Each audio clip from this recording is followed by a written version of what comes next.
哇！20蚊一隻，老闆娘揸住嗰個，呢邊係15蚊。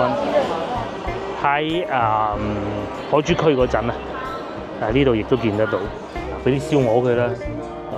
靚仔應該俾咗個髀個部位嚟嘅，唔知上髀定下髀咧，應該次序上髀嘅咯，下髀冇咁瘦嘅，我估會型嗰度。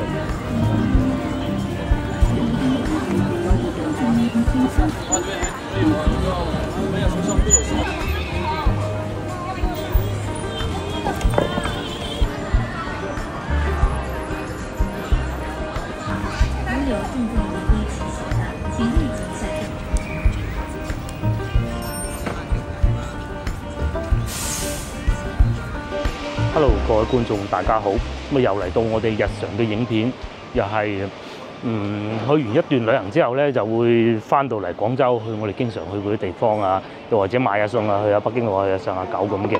咁今日咧，我哋選擇咗北京路，咁因為老婆話發現咗喺附近有一間食咩嘅食雞啊，又食燒鵝好好嘅，咁而家先去買少少餸先。咁咧今日嘅北京路咧，同往時有少少唔同啦，因為交易會開幕咗啦，好多外國人，又有邊度啊？泰國㗎啦，因為泰國好容易認得出嘅東南亞人。有啲人咧就話啲泰文嘅。係嘛？講泰文好容易認得出嘅。咁啊，泰國人着衫都好得意。咁啊南亞東南亞其實除咗泰國以外，其他都唔多嘅。咁啊又有中東啊、中亞各種啦嚇，又或者非洲啊都係好多。咁除咗外國遊客嚟以外咧，仲有嗰啲參展商都係嚟自國內唔同地方㗎嘛。因為呢參展咧，唔係淨係俾我哋廣東或者甚至乎廣州嘅賣家去擺檔㗎，全國各地都可以嘅。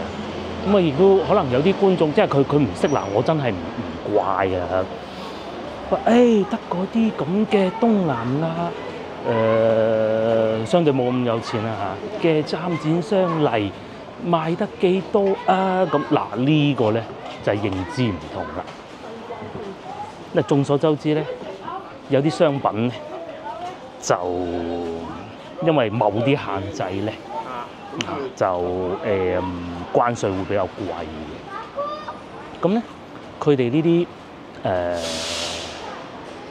啲中間商咧就有佢哋嘅渠道採購咗一啲嘢，然之後咧就一樣可以賣得到去歐美嘅。係啊，好叻嘅。老實講啊，嗰啲無人機啊，嗰啲電動汽車啊，非洲梗係消化唔到咁多㗎啦，係咪先？嗰啲重型拖拉機林林總總啦，邊度消化到咁多啊？其實咧，佢哋只不過係中間商啊。咁我就講到呢度就明啦。舉一個例子，曾經咧有一段時間啊，國內有一個牌子應該叫長城啊，佢哋嗰啲重型嘅應該叫做越野車啊，係做得好好嘅。咁又平喎，又入電喎，又慳油咁啊。俄羅斯人就好喜歡，咁但係咧好重稅啊。咁點辦咧？有啲烏茲別克斯坦嘅人啊，咁咧就佢又有渠道啦。首先咧，佢有辦法喺啲好似係黑龍江有啲黑龍江省有啲經貿合作區，經貿區裏邊咧就採購咗呢啲車，合法渠道㗎嚇。咁你俾錢就買得㗎啦，係咪先？想唔想買我嘅事咧？跟住揸車過咗入去烏茲別克斯坦，揸幾公里啫嘛，係咪？跟住就有辦法入得到俄羅斯㗎啦。咁啊林林總總各種細節我就唔講啦嚇。合法渠道入得到俄羅斯賺錢咯，佢有渠道。同樣道理嚇，一啲可能稍為高少少嘅科技啊，賣去非洲得㗎嘛，係咪先？非洲佢有乜辦法去得到歐洲咧？咁啊佢嘅事咯，係咪先？咁人哋咪賺錢咯。所以我哋咧就會見到好多嚟自非洲啊、東南亞，好似消費唔起呢啲產品嘅商人都嚟睇產品，就係咁解啦嚇。就千祈唔好話佢哋都淨係嚟睇咁啊唔買，錯。咪呢個基督教教主堂仲開咗門，個老婆走咗入去添喎。我企喺門口講非洲商人啦咁難得俾佢入得到去啊咁勁添，可拍攝啊寫住。之後可拍攝咧，入到嚟都係要安靜啲嘅。我小時候咧就住喺呢度附近嘅，後邊街第一次入嚟，咁啊肯定係冇石室咁熱鬧嘅，而且石室係天主教堂嚟嘅嚇。依家咧我哋先去買啲餸先，去前邊珠江市場嗰度買餸。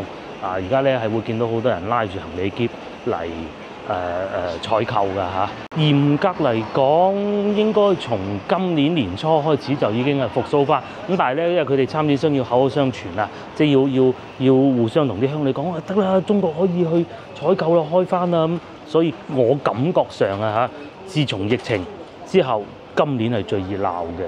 無論係路上見到佢哋啲洋人喺度坐地鐵啊，喺度消遣啊，各種都有嘅，各種都有嘅。咧呢個時候天氣係最好嘅，呢個時候嘅天氣咧係最乾爽、最涼爽，唔會咁潮濕嘅。因為始終外地人係唔習慣，唔好講外地人唔習慣，我都唔習慣呢啲潮濕嘅天氣啦，係咪？一年之中而家最舒服。我哋去厭嗰個地方，人哋去。山口嗰邊啊，太多，根本上我哋呢個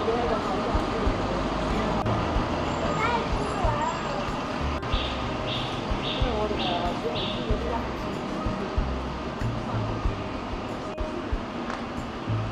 太講，買呢啲又貴啊！係晏晝5點鐘啦，啲小朋友放學就喺度玩咯，因為天氣涼爽啊嘛。咁啊，其實而家小學生咧功課就唔係好多嘅啫嚇，大家都係減負嘅，咁所以就多咗時間玩咯。係唔係未上高中啫？好痛苦啊高中嚇，有親戚讀高中，初中都痛苦啊，高中更痛苦。唔好搞，唔好搞。讀書嘅其實大多數都係咁啊，稍為好少少嘅學校，根本譬如話我哋屋企附近幾乎係最好，都唔算附近啦嚇，越附近嗰頭啦嚇。嗰幾間名校咧，夜晚10點半放學，朝頭早天光就翻學。後生頂得順嘅，真係如果俾咗我呢啲真係頂唔順，冇可能嘅。書係要後生先讀，而且咧佢係即係長期就咁坐住喺度做題目咯。高一都仲好啲，都唔係啊！高一已經開始喺度搏緊命，因為高2、高3就備考咯，高3尤其就冇嘢學噶啦嘛。高1、高2快脆學晒佢，執晒落去，然之後高3就係為咗考試。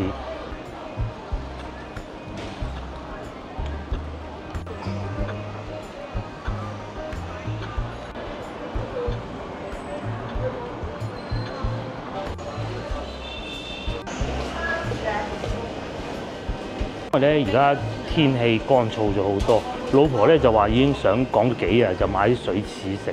咁今日咧喺度應該係會買啲，因為珠江市場咧有2樣嘢係好抵買。第一個佢啲水果係選擇好多，第二個就海鮮，即係水產啦，唔好講海鮮啦嚇。呢度都係有好多嘅，今日應該有所斬獲啦。我哋上2樓，咁呢度有3層嘅，都係有手扶梯嘅，係啊，好難得嘅。到嚟咧就已經見到有啲水果㗎啦。咁呢邊係橙嚟嘅，冰糖橙3蚊8。呢邊係新奇士11蚊一斤，梗係唔喺美國運過嚟啊？傻嘅咩？提子啦、釋迦果啦10蚊，咦買過啊！嗰啲果咧，一係就生，一係咧熟果頭咯。咁嗱呢度開始見到有啲柿啊，京柿4蚊半，又或者下邊呢啲熟啲嘅3蚊8。柿都好啊，夠大粒。生啲下邊嗰啲就熟啲咯，有少少裂可能會。生啲其實都冇所謂啊，你都係擺嘅，擺到熟咪食咯，擺喺雪櫃咁樣啊。擺啊！呢個好睇咯，又好睇啊！哇！呢個時間段咧超級多，但係咧又算係好行，唔似有龍津路市場咁行得咁辛苦咯。9蚊3粒，有呢啲越嚟越少人賣啦，11蚊，唔貴㗎啦，好合理嘅呢價錢。同埋仲有呢個哈密瓜抵喎，15蚊一隻，呢個抵食啊！呢個好啊！人哋一拎過嚟呢邊咧就賣緊蝦啦，咁我老婆應該會買啲翻去，或者大閘蟹都唔出奇。有高羅士蝦48就我見到，哇！20蚊一隻，老闆娘揸住嗰個，呢邊係15蚊，堪比嗰日嚇食翻去煮啊？係啊，翻去煮又得㗎，但係翅同埋大閘蟹不能一齊食嘅喎。同埋嗰日嗰啲應該係未蒸熟啊，要再蒸熟啲先得。好彩冇食咗肚痛啫，咁多日啦，都幾生猛啦。嚟到老闆娘拎出嚟嗰隻樣板都有高，15呢啲有冇高啊？呢個係蟹公定蟹乸？蟹公大隻啲，今晚食呢咯喎。係公定乸？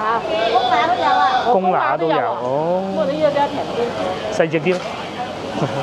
跟住仲有好多呢啲係肉蟹嚟嘅應該，又或者螺啦、花甲啦、大羅士蝦哇好正。呢邊啊繼續係大閘蟹，仲走咗隻出嚟啦。係啊，市區咧要買海鮮咧就係呢度啱嘅，20蚊一隻。廿蚊隻，有大隻有高有高係嘛？我幫我揀3隻嚇。好，你係向老闆娘請教過，上次嗰個已經證實咗係蒸得唔夠熟，好彩冇食咗肚痛啫。喺呢啲商戶咧正規嘅咧，連WeChat Pay HK 都可以俾到錢啊！上邊嗰個曲咧，大家睇到啦，係有啲唔同，佢唔係個人名嚟㗎。咁啊60蚊啊，收65蚊8毫2。哦。其實咧以前就冇咁硬㗎嘛。哦，明白。所以你可能蒸啊15分鐘你就熟啊。哦，即係殼硬。佢就唔係全部，中間仲係有少少氣嘅。係。你20分鐘包你包嗰啲自己最靚靚。好啊，蟹問題。問題啊！你蒸。第一次咧喺市場咧用 WeChat Pay HK，即係香港用俾港紙係可以俾得到啊。咁銀聯會轉翻㗎，咁啊而家越嚟越方便啦。而且咧就算俾唔到都好咧，即係嗱我國內戶籍就梗係可以啦，直接喺銀行卡度扣，就扣 cash 嘅。呢啲咧就扣香港個戶口嘅，蒸一嘅咧其實係膏嚟嘅。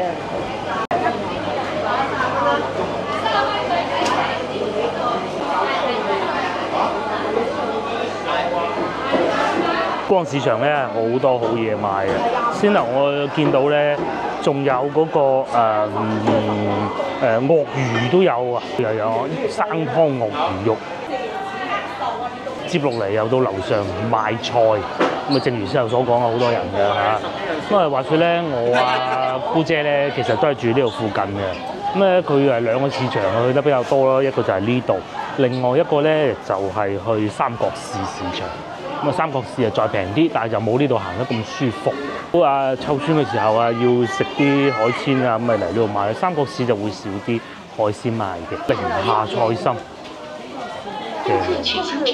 1蚊3蘿蔔，咦平翻咯喎！之前見過2蚊啊，我最平見過9毫咯。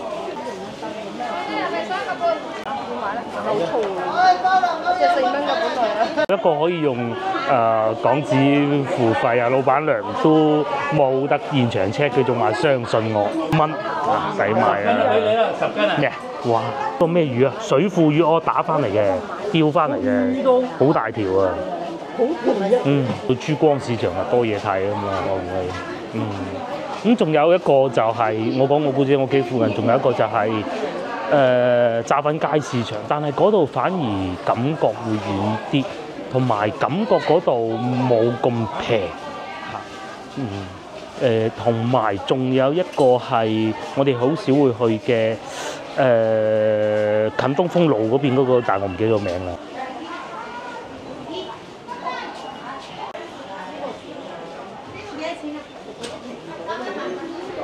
手幾條我中意記得嘅就係豪賢路市場啊，嗰度咧就要上2樓，同埋細啲，我哋唔係好中意嚇。但係咧試過喺嗰度買過個哈密瓜都幾抵食嘅，江路嘅美食多嗱，第一個咧超記煲仔飯，不過咧長期滿座。咁啊，另外咧，先頭我哋喺市場出嚟嗰度咧，因為拎住太多嘢冇拍少嘢，有幾間新開嘅餐廳嚟嘅。超記長期滿座咧，我哋係不選擇。同埋咧，我一度唔係好中意佢哋嘅咧，就係、都唔係我今日唔滿座嘅，因為燈比較暗。依家咧就去老婆上網揾到一間喺解放中路嘅，其實就離北京路好近嘅啫嘅一個地方。翻到嚟北京路啦，每一次咧都會睇下佢個酒店價格，尤其而家更重要啦。等等啊，就係呢一個咯。咁又真係唔係貴咗好多嘅，前邊呢棟啊，即係我每一次都話推薦大家預算好充足嘅話咧，就翻嚟住呢個美居酒店啊！嗱，即刻 book 今晚啊！咁因為我係會員，就唔知係咪因為咁啊平少少，但係其實應該冇關係嘅。呢個係932蚊咯，今晚喎立即喎，通常咁都係貴啲㗎啦。而且今日星期五嚟嘅喎嚇，雙床房就1200蚊咯。咁平時都要800蚊㗎啦，今日1200，其實唔算好離譜㗎啦，已經係。如果你話住遠啲我都得嘅喎，咁啊翻完酒店，我翻完酒店可能都唔得，因為我哋咧早幾日經過翻屋企睇見咧，屋企附近嗰啲酒店全部full晒。咩花園酒店啊，睇見佢嗰盞燈咧着得好多，又或者白雲賓館啊嗰啲咧都係咁嘅。咁其實個價格算合，有外國嘅客商啦，亦都有國內嘅參展商啦，咁嚟睇下有咩可以採購啊咁樣，就算係呢啲都可以啊，係啊，一樣有直播唱歌，幾開心。我覺得冇問題嘅，每一個行。外國人咪嚟睇下啲花草樹木啊咁咯。咁有啲咧佢就要有當地翻譯帶住嘅。其實咧，大家留意一下咧，好多都係冇㗎。咁講明咩問題咧？點解佢哋溝通得到啊？係嘛？總係有辦法㗎嘛。喺路上咧都見到有好多外國賓客，佢跟住坐地鐵喎，咁啊唔識路，跟住要問人咯，係啊。咁咧佢哋又唔識啊坐地鐵喎，入嗰啲銀咧又唔識喎，咁啊以為嗰部機咧淨係入錢落去就換銀咁，好複雜嘅，好得意嘅。就算嚟到廣州咧，你話採購唔到啲好嘅商品翻去睇下都好啊，咁啊知道原來中國而家嗰啲商品係咁樣樣嘅。其一，第二咧嚟飲食都好啊，係嘛？靚正，平靚正，係啊，選擇多，佢唔會話淨係得一種選擇咧，因為始終有啲可能宗教信仰，佢哋唔食豬唔食牛，或甚至可能唔食肉噶嘛，係咪魚素噶嘛，都有好多選擇㗎。喺度買啲醒獅咁咯。我哋早幾日咧去下塘西嗰度咧，咪又有食清真菜嘅咯，係咪一樣可以食得到？廣州啲美食咧就係多元化啲。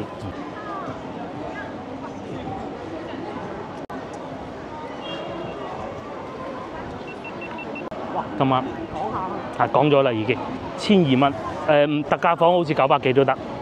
但係聽日就貴啦，聽日就應該會再1500蚊到啦，我估就係呢個美居酒店都係華住會嘅啦，係喺北京路首選。只要你預算充裕嘅話，因為地理位置極為優越，一落嚟就係美食街啦。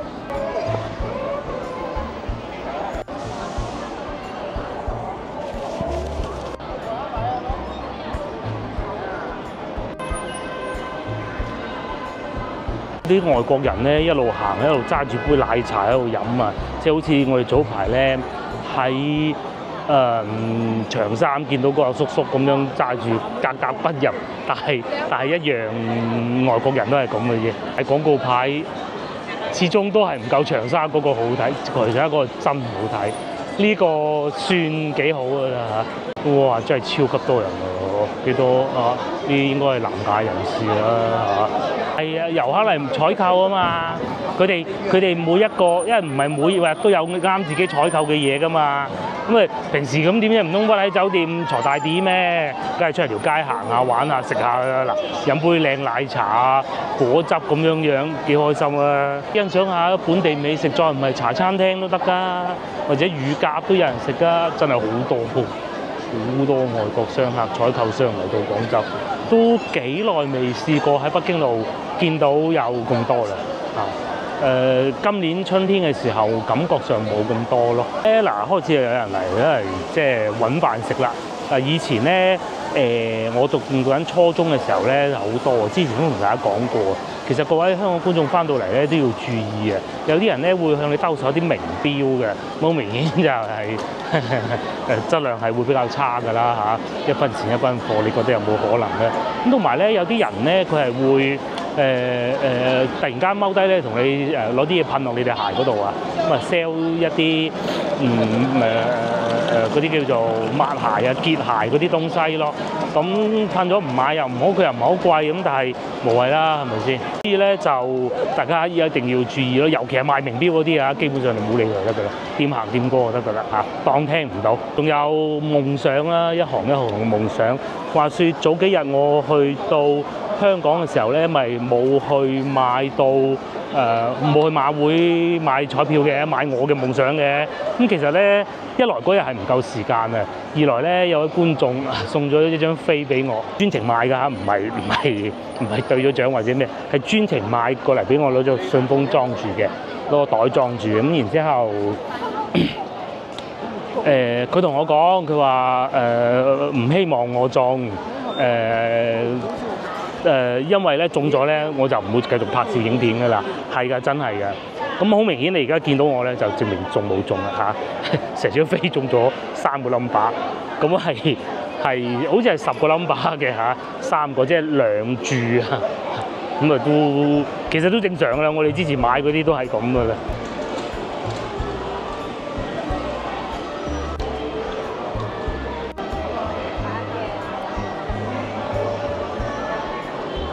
呢啲咧就吸引到佢哋，嗰啲旗袍啊走入去睇。我咧仲有粵曲表演添喎，係嘛？我聽到有隻聲，我唔係聽歌啫。上邊嗰個咪喺度唱緊，哇真熱鬧啊！連啊賣衫嘅都嚟到呢度賣廣告添，又或者係呢款新車啊日產新出嘅，不過位置人客少啲喎，即係國內遊客咧就中意喺度影相啊，佢哋識睇啊嘛，知道啊嘛。反而外國遊客咧，佢係唔知道呢個係玩咩。排嗰啲天氣好啊，所以咧嗰啲日落特別靚。面前呢度又見到啦，俾我哋早幾日都睇到咯，喺海珠區嗰陣啊，呢度亦都見得到。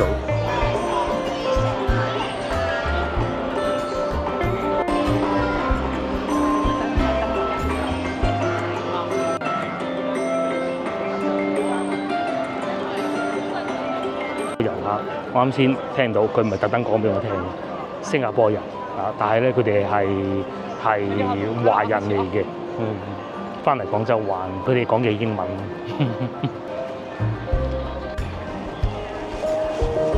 衡陽嘅時候咧，我哋係食大家飯，咁梗係冇咁多人。衡陽嗰啲好食啊！衡陽反而覺得好食喎，係啊，因為價錢平啲。價錢平啲啊！翻到嚟真係冇。呢度 double， 同埋咧衡陽唔使排隊，你睇下咁樣等法，而家6點鐘未夠。同呢度唔同係嘛？咁梗係啦。所以衡陽嗰度佢哋啲真材實料。係啊，感覺上呢度仲要等37個，哎呀真係攞命啊！我唔食啦。我大把錢。係啊，我前面篤魚蛋好過咯。如果係咁嘅話就，咁唔係啊，人哋遊客專程嚟到，咁梗係食啊，幾難㗎，係咪先？去到衡陽你都走去食啦。係啊，喺深圳飲過呢個係幾好嘅，係仲要。哦，謝謝，一模一樣同喺深圳飲到嘅。而家咧開始會飲翻下奶茶咧，我哋試過呢個其實都 OK 嚇。奶茶飲得過咧，第一個咧我講老婆啊嚇，淨係會飲喜茶啦。以前喜茶就真係都幾真材實料，因為佢係用動物奶油，其實簡單啲嚟講牛奶啦。咁啊第二個咧就茶顏悅色，上次飲過啦，嗰個廣州係冇嘅。咁啊第三咧呢個深圳飲過，其實都可以，即係佢唔係會用啲植物奶油，植物奶油就唔係太喜歡啦。動物奶油即係其實就係牛奶啦，會好啲咯。終於呢個唔做啦，呢個咪大學鞋店咯。係咯。係啊，我唔知邊間啦，總之就是第一間。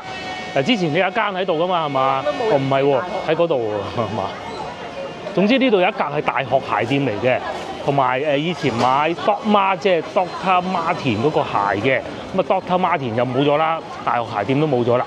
咁而家咧就，因為我真係實在唔記得係邊一格啦，就變咗一唔係炸雞，一唔係奶茶鋪，我估應該係呢一格嘅，係咁啦。呢個蜜雪冰城，隔離就銅鑼燒。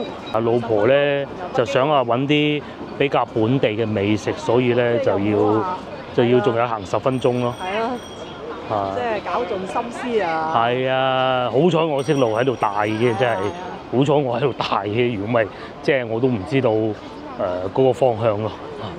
喺嗰度條巷仔穿過去就得㗎啦。咁周轉咁樣，你都可以食嗰啲嘅，貴啲啫。係唔去咁遠咧，我唔中意咁。其實附近都有嘅，嗰邊有啲日料店，好多㗎嚇。呢度有八姨煲仔飯，據說都唔錯啊。我未食過，唔知，但係開咗好耐咯。同埋以前做工喺華僑中學嗰度做工嘅時候咧，喺前邊仲有個蒸飯都幾好嘅。我講嗰個就喺呢度啦。我講嗰個以前蒸飯，而家變咗咁樣樣喎，好香添喎，仲要。我明咩樣？係。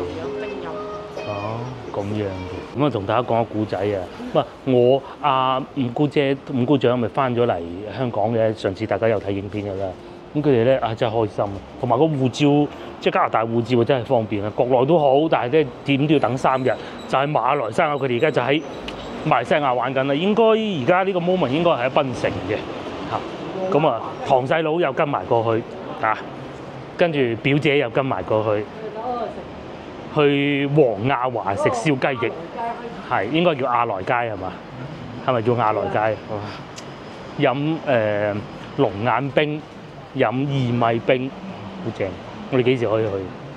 其實咧幾時都可以去，就係冇理由賴個女一個人喺屋企咁解。個表姐啊定堂細佬問我都唔記得，問我去唔去，我已經心喐喐㗎啦。唉，算啦，有啲攰咁唔去啦，下次咧同埋個老婆去呢條咁嘅巷行過去啊，呢度叫大友倉，係啦，前邊行入去係絲好巷，咁樣嘅路穿翻出去。轉右嘅應該係38中啊！我冇記錯嘅話嚇，我唔記得啦。喺前邊穿出去，咁點解呢度咁黑咧？其實上邊咧係一個爛尾樓嚟嘅，好多年嘅啦。係啦，亦都係呢度火燭之前都爛尾咗好多年啦。火燭完之後更加黑，冇乜機會再翻身啦。係啊，難啊難！佢唔係資金唔夠，資金係一回事，資金總會有人救，因為呢啲咁靚嘅地頭，重點係隔離係政府部門。冇辦法，你喺右邊呢度穿出去咯嚇，黑媽媽咁樣樣。係啊，因為以前讀初中就喺呢度咁樣，中午有時候唔喺學校飯堂食飯，咪嚟呢度買飯食咯。嚇，回民小學亦都喺呢度，唔記得呢個位定後邊嗰個位啦，唔記得咗啦。上去咁黑媽媽，其實就係個爛尾樓咯。就算朝頭早行入嚟咧，都係咁黑㗎啦呢度。因為呢度食嘢咧係個老婆揀嘅，我大概係知道邊間咯，但我未食過。咁啊去到睇咗先，因為以前咧喺嗰個位咧有檔蒸飯係幾好，好似呢度中咗到。有檔蒸飯係幾好嘅，咁咧唔知係咪嗰間？如果係就好啦，如果唔係或者冇位咧，我哋翻返去先頭嗰度食馬來西亞菜咯嚇。再一路往前行就係桂香街啦，同埋中旅商業城嘅，就係前邊啦。咁喺前邊往左轉，大概桂香街呢個位啊，呢度咧就可以過得到翻出去解放路嘅咯。應該呢個位都可以嘅。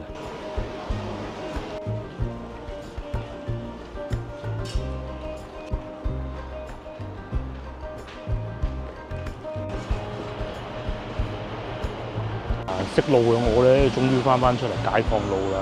應該係錦泉眼鏡呢度。呢度就係有眼鏡鋪嘅，前邊嗰度有眼鏡鋪啦。咁咧綠色嗰塊牌嗰度咧，睇唔睇到？就係嗰度燒鵝啦，荔枝柴燒鵝。我記得啦，以前呢度應該係叫38中學吧嚇，希望冇記錯啦。咁而家咧就回民小學同埋咧呢個妹妹咧，啱先你叫做玩醒獅，就係呢個妹妹啊，真係巧啊！係啊，呢度就已經變咗回民小學啦。唉，咁樣嘅喎。咁啊值得試下喎，現燒嘅喎，嚇，唔係做樣嘅喎，係咯，仲有直播影住喎個老細，有冇位咧？真係難講。係啊，直播喺度燒鵝。係咯，入去啦，睇下先啊，幾大隻鵝，終於嚟咗餐廳啦，都坐得幾舒服。今日就唔使話好勁冷氣嘅，因為外邊都咁涼爽啦。但係呢度好唔好食我未食，我唔知。但係呢個得天獨厚嘅優勢就係佢離地鐵站係好近啦，下邊就已經地鐵站嚟啦。咁同埋嚟北京路咧，過去北京路都係好方便嘅。度咧就係餐廳嘅2樓啊，咁啊都 OK 坐得舒服㗎嚇。起碼唔會太逼仄咯，就係行過幾級樓梯係辛苦少少咁，但係舒服就得㗎啦。不過咧就地方唔會話好大嘅。嚟到6餐牌時間，佢哋呢度咧係食碟頭飯，不過咧係食比較高端、做得比較好嘅碟頭飯，即係現炒嗰種啊，現煮啊，譬如話有瀨粉啦、燒鵝大家都睇見㗎啦，啱先咁啊現場燒喎，真係咁啊，仲有湯就係肯定係煲好先嘅嚇。例牌燒鵝68，先頭有諗過，但係諗住叫咗一個例牌燒鵝3個人食一個例牌燒鵝，好似單調咗啲，咁咧所以咧就叫咗碟頭飯。燒鵝頭缽即係燒鵝頸啦，就有燒鵝河粉、瀨粉都有，清遠白切雞係一例嘅，或者係飯啦，大碗飯，或者我哋可以理解為碟頭飯嘅，28蚊燒鵝飯。咪雙拼就35，鵝髀42，叉燒25，東莞風味嚟嘅。東莞風味喺廣州。蔬菜15，湯各種都有嘅，豉油雞啊、燒鵝啊、燒肉啊，一切都有㗎啦。大概價錢就係咁 ，OK 啊。東莞一樣價啊？差唔多啦，差唔多。東莞平啲啲咁多啦。3拼飯42，幾好啊！啲嘢食就到咗啦。係啊。咁係仲有2碗例湯咁，但係咧比較奇怪，嗰個黑色嘅碗裝上嚟咧，老婆話要試下咩湯先至夠膽大啖飲。佢話係藥材湯嚟嘅。先咧，呢個係白切雞拼排骨32蚊。白切雞。白切雞拼排骨，係嘛？咁然之後我呢個咧就係燒鵝拼叉燒，就貴啲啲咁多，係35。燒鵝拼叉燒。係啦，我呢個係清遠白切雞飯，就連打包盒。嗰個唔嚟啊？未嚟。係個女嘅，係咪要擺啲叉燒落去啊？仲有個湯。咁樣打包分開嘅，同埋買咗2支呢個啦，台嘢連埋飲嘢啊，100蚊都不到。白切雞飯就係咁樣啊，一盒飯。純白切雞飯有啲酸菜咁嘅。係啊，白切雞。係東莞食飯嚟。咁啊湯。咁樣一盒23蚊，係嘛？加埋呢盒飯，應該可以㗎啦。嗱，俾啲燒鵝佢啦。靚仔應該俾咗個髀個部位嚟嘅，唔知上髀定下髀，應該似係上髀嘅咯。下髀冇咁瘦嘅，我估會翼嗰度。咁就係啲叉燒嗱，呢個叉燒我中意。呢個係我睇見仲中意過見到燒鵝嘅一個。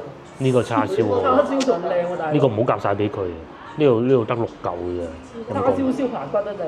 係啊，唔係啊，得4嚿添啊，就頂。千祈唔好俾咁多個女食啊，一嚿好嘅，俾一嚿嘅。幾靚叉燒，一嚿嘅好嘅。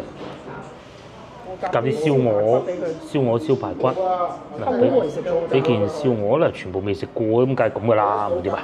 係咪先？嚿燒鵝攞件燒鵝啦。肥少少唔怕。叉燒啦，攞嚿啦，咁靚嘅叉燒，係咪？嗱，咁我哋一家人就係咁樣食飯嘅，其實好正常嘅。天下間所有一家人食飯都係咁噶啦，係咪先？唔通攞咁快咩？有咁文明嘅咩嚇？行到一半嘅時候咧，我哋喺珠江路嗰度咧，真係想入去嗰幾間餐廳，嗰啲可以遲啲去都好，唔係唔好。但係咧，既然講咗話嚟呢度咧，就一於過嚟睇，因為其實咁嘅，因為我比較熟呢邊，我知道大概係咩格局嚇，就唔係嗰啲工業區裏邊、巷仔裏邊嗰啲揾唔到嗰啲。呢個係新開嘅，雖然，但係以前咧喺呢個位置咧，都係有個蒸飯做咗好多年嘅，先從呢個試起。呢個好喎。叉燒咧最緊要一層一層，得嚟個表皮咧仲係有少少窿邊嘅。嗱，食起身又唔會係太硬啦，係咪？佢下邊呢度咧仲係脆嘅。堪比個同學咧，東莞大嶺山個同學咧，帶我第一次去金吉坊記嗰度食咁好。呢個係咩？酸梅醬。呢度係值得咧，專門為個叉燒而嚟嘅，最好叫一嚟，成條上。意猶未盡嘅叉燒食完試下個燒排骨咧。嗱，如果呢一嚿睇上去咧，我唔知係咩味啊。呢嚿咧佢可以係幾硬嘅。如果啲肉質唔靚嘅話，究竟係咪嘅？還算可以啦。但係你話好腍啊，肯定唔算㗎啦。唔算話好柴接受唔到嗰種啦。下都係中意嗰個叉燒多啲。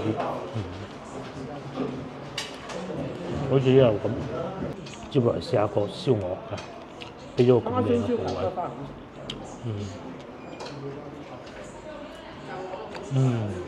燒鵝都好，部位唔好太肥。係東莞嗰啲做法，嗰啲肉咧係冇咁硬嘅。順德嗰邊咧就會硬身啲嘅啲肉，東莞呢邊啲鵝肉咧就瘦啲嘅相對。同埋咧，東莞呢邊嗰啲鵝肉咧個皮咧就會薄啲嘅，呢度都唔錯喎。大家有機會翻到嚟北京路遊玩咧，可以試下交通路線係點樣，等陣話俾大家知，出埋先。呢度冇白切雞，我哋食得太靚，之前食嘅雞。試下白切雞啊！之前喺陽山食嗰啲雞太靚。老婆話陽山食到靚白切雞，人都係咁啊！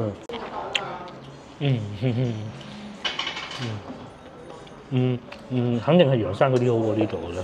食飽飽啦，咁啊先頭咧餐廳就喺呢度嘅。咁如果要去地鐵站咧，喺呢個方向一直往前行，咁呢度咧就叫做中旅商業城啊。咁係地鐵上蓋物業，喺前面往左轉咧就可以去得到中山6路方向，往右轉咧就可以翻去中山5路方向。咁其實嘅呢度就係屬於中山5路嘅。呢度咧仲係淘街商業城，不過咧就唔同話以前嗰啲淘街，佢係入咗鋪嘅。繼續往前行，咁啊你會經過一堆都唔知算唔算騎樓啦，都算騎樓嘅。呢度仲有個燒烤檔添喎，不過未夠鐘開門，應該係燒烤檔。然之後呢度一路往前行，其實咧大家睇唔到正前方鏡頭啊，都已經係地鐵站嚟嘅。不過我哋冇理由咁辛苦喺度過馬路㗎嘛，就喺呢度繼續行，咁咧嗱，同埋咧外國人咧都係中意喺地下坐㗎嚇。當睇完外國人喺地下坐之後，又繼續往前行。咁前邊其實你見到有位女士行入去嗰個位置咧，嗰度就已經係地鐵站嚟㗎啦。咁啊，你會見到便利店啊，各種嘅咯，非常方便。我咧飲得水多，去咗洗手間。咁嚟得到公園前啦，就知道啊地鐵站啦，就喺下邊。咁其實據我所知喺呢度都可以兜得到入去，不過最好唔好咯。但係有指引嘅係可以嘅。咁通常我哋會喺前邊呢度入。如果咧廣州人咧比較即係好似我啲咁嘅年紀咧，有得30零40歲嘅咧打上嘅咧，都係會知道呢個地鐵站點落去嘅。咁喺對面咧就係動漫星城咯，呢度就可以前邊睇唔睇到負一層就可以落去地鐵站㗎啦。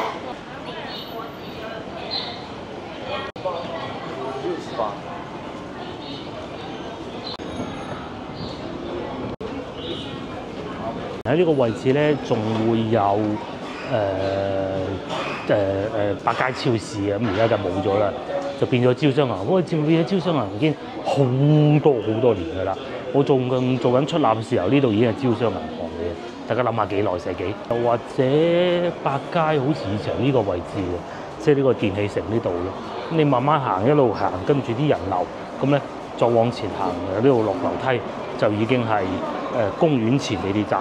非常方便，咁你去得到公園前地鐵站，就意味住咧，你就已經到咗北京路㗎啦。落到去再講。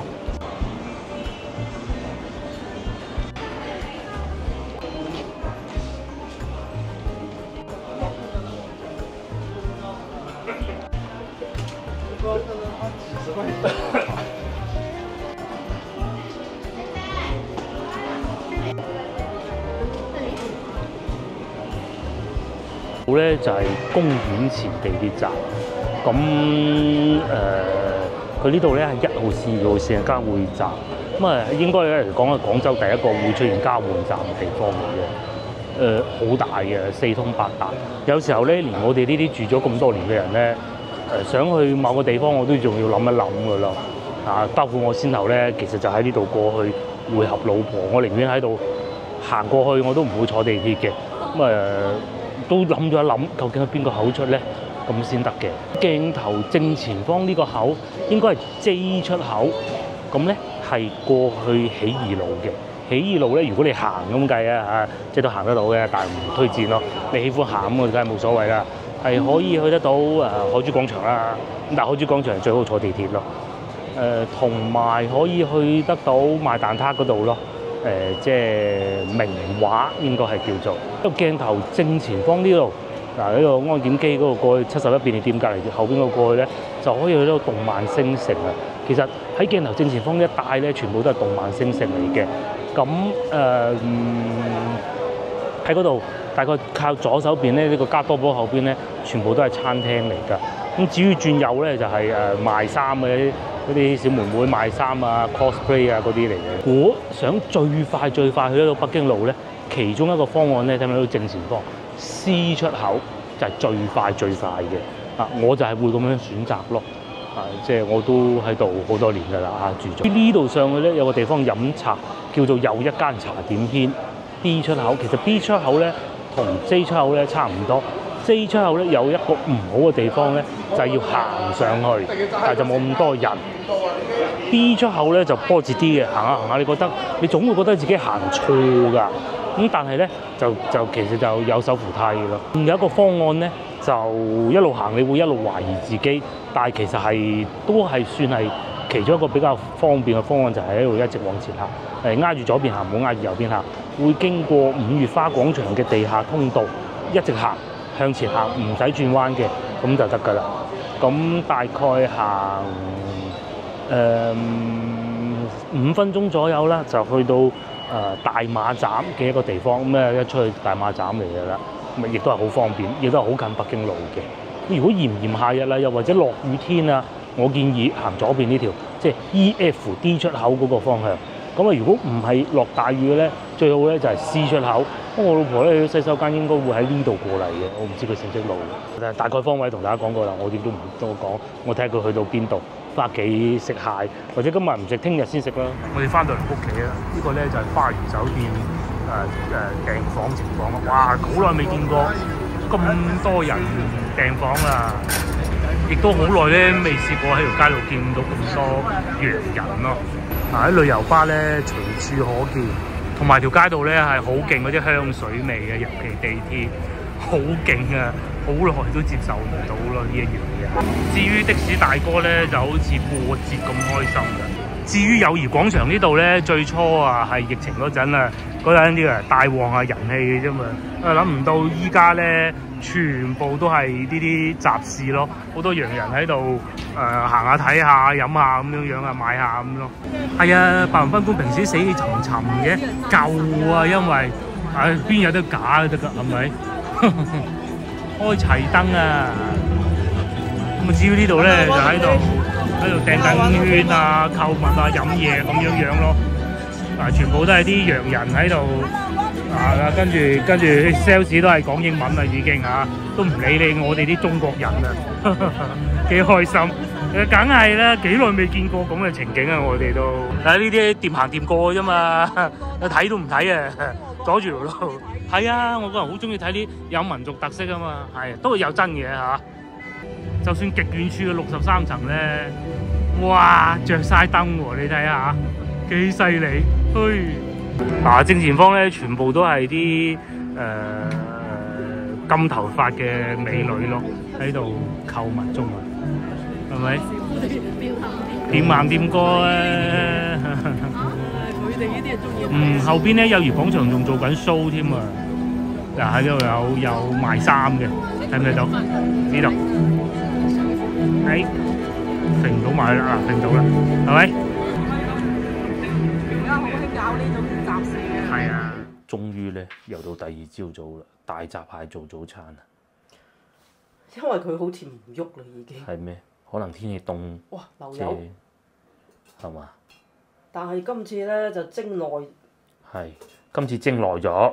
唔係蒸耐係。哇！你有啲油。咁你話？幾錢喎？呢度20蚊，20蚊一隻。你話係陽澄湖，老闆娘話係你都唔信啦，係咪先？1分錢1分貨啫嘛。其實咧，辨別啲蟹好唔好咧，最大一個因素咧就係價錢或者啲大嘅商戶。25嗰隻大好多，上次25咧係依度鋪滿㗎。嗯。你睇今次仲有空位。哦。上次3隻啊已經就可以擺滿一個碟。係啊，但擺滿一隻碟㗎啦，3隻就。嗯。今次呢啲細隻啲嘅。但係佢又好似夠油喎。係。日子好咧，就係食大閘蟹好嘅時機，而唔係話你如果夏天去買，你揾個養蟹戶都買唔到靚㗎啦。呢啲就係竅門，而唔係不食。冇錯啦，而唔係其他因素。即係你冬天要食荔枝咁，你食得好嘅又靚嘅，你話我聽啦。同埋有一樣嘢咧，我最憎天熱食蘋果，因為嗰啲蘋果係隔年嘅。係啦。放咗一年嘅蘋果。攞出嚟聽先。而家食蘋果係季節。終於移翻出嚟個廳呢度慢慢搞，梗係熱啦，啱蒸好。今次又買咗3隻，阿爸阿媽已經翻咗去肇慶啦。哇！都高。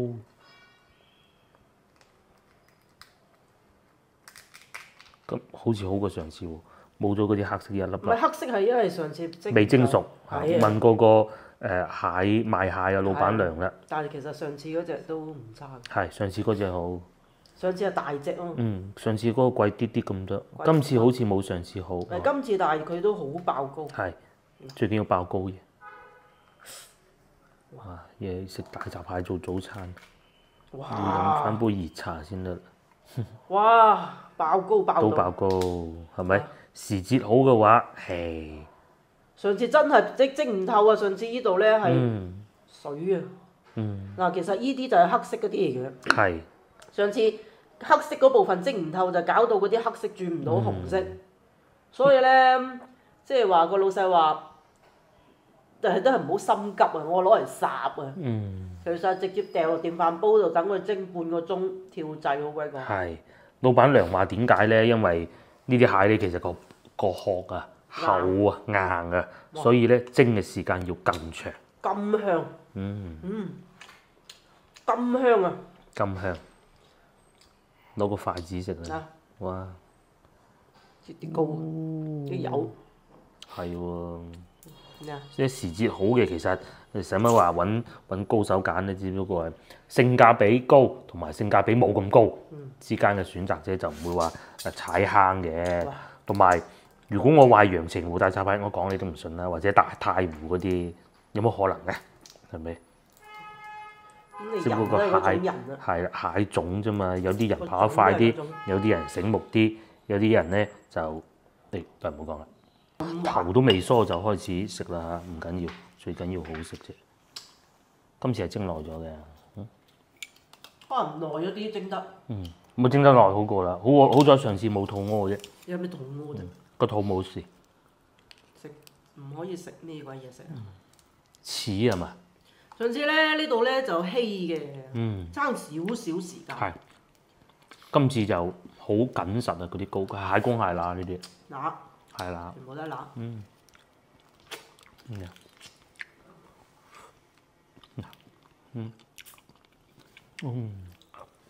即係你話賣幾百蚊一隻嗰啲咧，唔係唔好，咁梗係好啊！我食過一次啊，舅父俾嘅。